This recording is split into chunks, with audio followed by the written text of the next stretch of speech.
अपमान। कोई व्यक्ति दूसरे का अपमान क्यों करता है? क्या आपने कभी विचार किया है? वैसे तो हम भी बिना कारण बहुतों का अपमान करते हैं।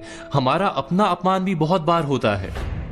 संसार का सारा व्यवहार एक दूसरे का अपमान करने पर टिका है। जैसे पति अपनी पत्नी का अपमान करता है, पिता अपनी संतानों का अपमान करता है, नौकरी देने वाला अपने नौकर का अपमान करता है, अर्थात जो भी बलवान है वो निर्बल का अपमान करता है।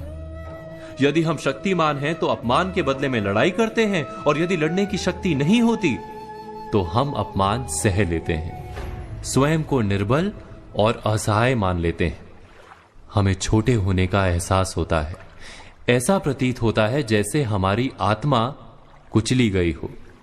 किंतु कोई किसी का अपमान क्यों करता है? हम विचार कर रहे थे कि जब अपमान होता है तो मनुष्य को अपनी निर्बलता का एहसास होता है, और निर्बलता का बोध मनुष्य को कुचल देता है। वो अधिक से अधिक निर्बल बन जाता है, अत्याचार सहने की आदत सी पड़ जाती है, आत्मविश्वास का नाश हो जाता है।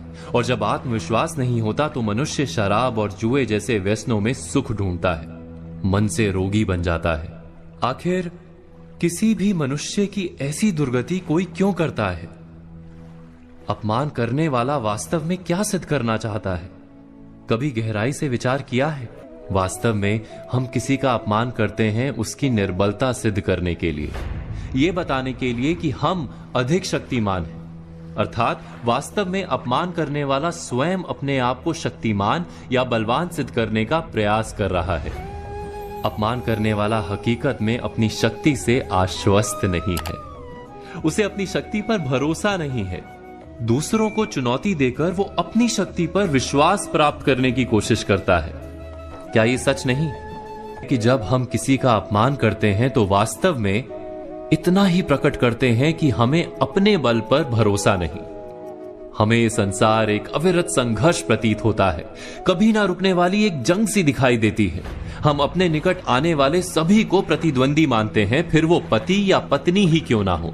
हमें निरंतर लगता है कि हमें अपनी शक्ति सिद्ध करनी होगी, अन्यथा हमारा शोषण होगा, हम किसी के गुलाम बन जाएंगे। किंतु क्या हमने कभी विचार किया है कि दूसरों को प्रतिद्वंदी अर्थात दुश्मन मानने के बदले कलीग मान लें, हमारी सहायता करने वाले सहयोगी मान लें, अर्थात दूसरे व्यक्ति को प्रेम करें तो उसका अपमान करना आवश्यक ही नहीं होगा। किंतु प्रेम करने के लिए आत्मविश्वास आवश्यक है। जिसे अपनी शक्ति पर विश्वास नहीं, वो प्रेम कर ही नहीं सकता। अर्थात जिसका हृदय आत्मविश्वास से भरा होता है, ना वो अपमान करता है, ना अपमान को स्वीकार करता है। क्या ये सत्य नहीं? इस तथ्य पर विचार अवश्य कीजिएगा।